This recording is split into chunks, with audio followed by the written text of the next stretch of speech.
Финалга килеп җиткән 5 клипның берсе Бәхетле бала җырына төшерелгән. Диләрә Мәхмүтова Теләче районыннан.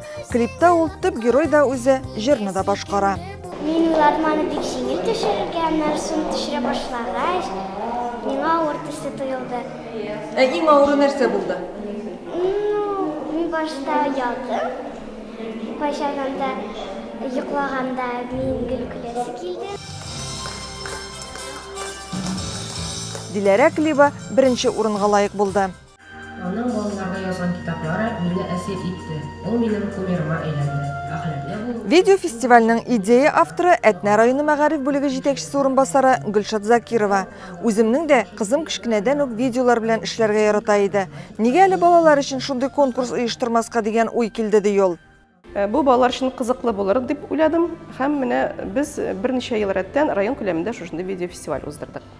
Аннан соң бер елны мәгариф министрлыгы кызыклы нинди чараларыгыз бар дип сораганнан соң без шушы чараны тәкъдим итеп, ул республика күләмендә булып уздырылды. Якын тирә районнардан монда шулай видео сюжетлары белән балалар катнаштылар. Узган елгы фестивальдә безнең Айтуганова Миләүшә Ләбиб кызы катнашты.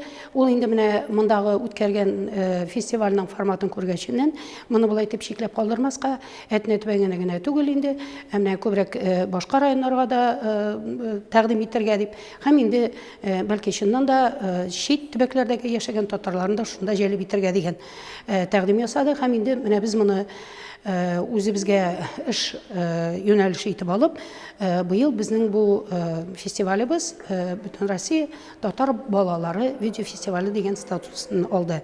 Жюри әгъзалары финалга чыккан 20 хезмәтне карады.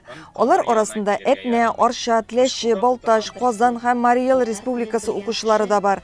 Иң сөендергәне татар балалары туган телне саклау хакында уйлана, тарих битләренә дә күз сала, сугышта, кайнар нокталарда һәлак булучылар хакында да хатирәләрне яңарталар. Зөһрә Садриева татар мөгаллиме әтисе Равил Садриев хакында фильм төшергән. Мин әти белән бик карланам, шуңа күрә бик тә тырыштым. Безнең мәктәбебезнең Түгел районыбызның тарих укучысы иде. Шул ук вакытта менә аның хезмәт юлын караган һәр кеше аның һөнәренә тугры булган чын мөгаллим икәнлеген тойсыннар, тагын бер кабат исбатлыйсым килде. Зөһрә Садриева Бөтендөнья татар конгрессының махсус бүлеге планшетка ия булды. Бу фестиваль миңа бик ошады. Чөнки һәрбер видео язманың караганда минем күз алдыма килеп баса, шушы балаларның ничек итеп чабып, дәртләнеп, шул тегесен төшереп, мосын төшереп йөрүләре гел күз алдымда тора. Шуңа күрә балаларның эше итеп караганда, гомумән афарин диергә була.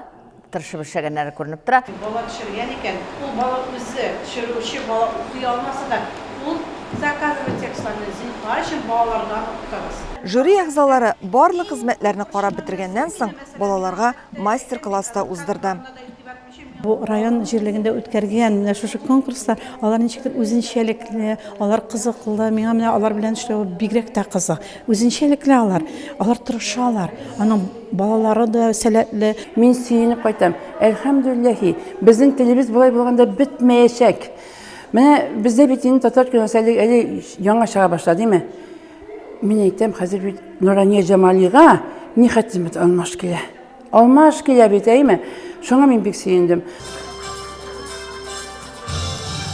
Фестивальдә катнашучылар барысы да дипломнарга һәм бүләкләргә лайык булды.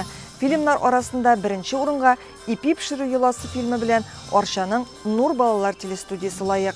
Фестивальдә алган менә шундый тәҗрибәдән киләчәктә татарны дөньяга танытучы хезмәтләр үсеп чыгарга мөмкин. Бөек эшләрдә нәкъ менә кечкенә адымнардан башлана.